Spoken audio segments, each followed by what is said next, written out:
مرحبا واهلا وسهلا فيكم. معنا الدكتوره رازية هون، واكيد صرتوا هلا عارفين ان احنا بسترلينغ هايتس بميشيغان. الدكتوره جايه من ديربون هايتس، مجتمعين اليوم الكوميونتي العربيه هون.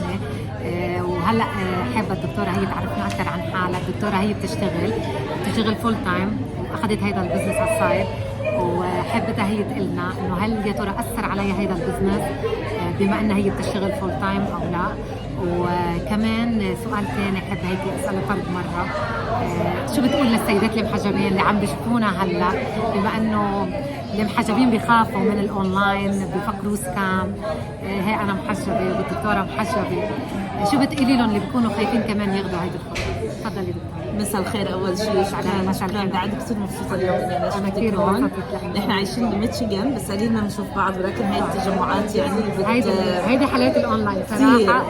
هاي من التجمعات الرائعه اللي بتخلينا في عندنا حدا من البزنس بارتنرز عم يحتفلوا بعيد ميلاد بنتهم كمان. يا سألتي سؤال كثير حلو، انه انا كيف وفقت بين الاونلاين بزنس والفول تايم. هلا انا عندي فول تايم جوب ولا زلت انا بعمل الفول تايم جوب لساتني على شغلي، ولكن بشتغلها اونلاين. اوكي، بروح على الاوفيس وانس وايل، لكن هذا البزنس مبني بشكل كثير منظم، بحيث انه في عندنا مجموعه من الخطوات، في عندنا تدريب واضح مترجم لاكثر من لغه. بالتالي لما انا بدخل على السيستم، بكون كمان عندي شيء كثير اهم من السيستم، منتور وكوتش بيضلهم معي بيتابعوني، بنعمل اجتماعات اسبوعيه، نلتقى مع بعض على زوم ميتنج على الاوقات اللي احنا بنتفق عليها والاوقات اللي بتريحنا، وما بتتضارب لا مع شغلنا الفول تايم ولا بتتضارب حتى مع الاوقات تبعت عيالنا واولادنا. هون بتكون صار في عندي قدره اني انا اكون فليكسبل بشكل كتير كبير، بحيث انه اقدر اعمل مانجمنت، اداره للشغل اللي انا عم بشتغله اوف لاين، وكمان للشغل اللي انا عم بشتغله اونلاين. هاي الشيء اللي بنقدر انه نحققه هون. يعني دائما بنحكي عن الفلكسبيليتي، وهي مهم جدا، هي مهمه بهيدي ولو ما الدعم يعني 90% من البزنس هو الدعم من الناس اللي موجودين حواليكي، اللي they lift you up، اللي بيقولوا لك دائما yes you can do it، yes you can do it.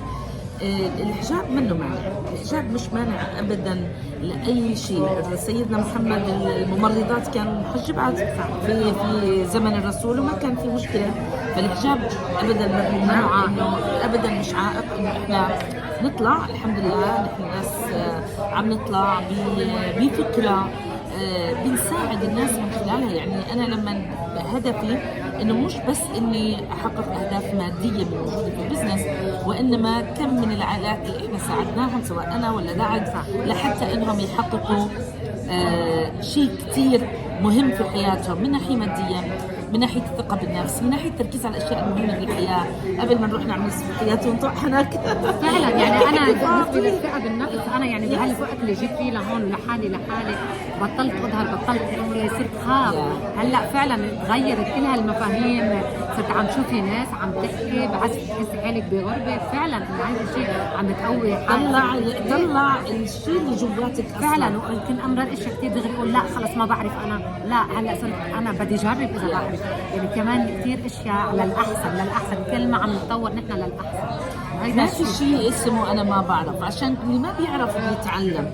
اوكي، احنا محدودين بالليميتيشنز اللي موجوده في مخنا لما بيقول لنا انه احنا وي كان دو ات، اكيد يو كان دو ات. انا لما ابني بيجي بقول له صلح هالشغله، بقول لي اي كان دو ات، بقول له اذا بتقول لحالك اي كان دو ات ديفينتلي يو كان دو ات، بس لمنت بتقول لحالك يو كان اي كان ذن بتجرب، وساعتها عندك خيار كذا خيار. اذا ما غلطنا ما بتتعلم، ما بنتعلم، ما بنتطور، محتاجين نغلط، محتاجين انه نجرب.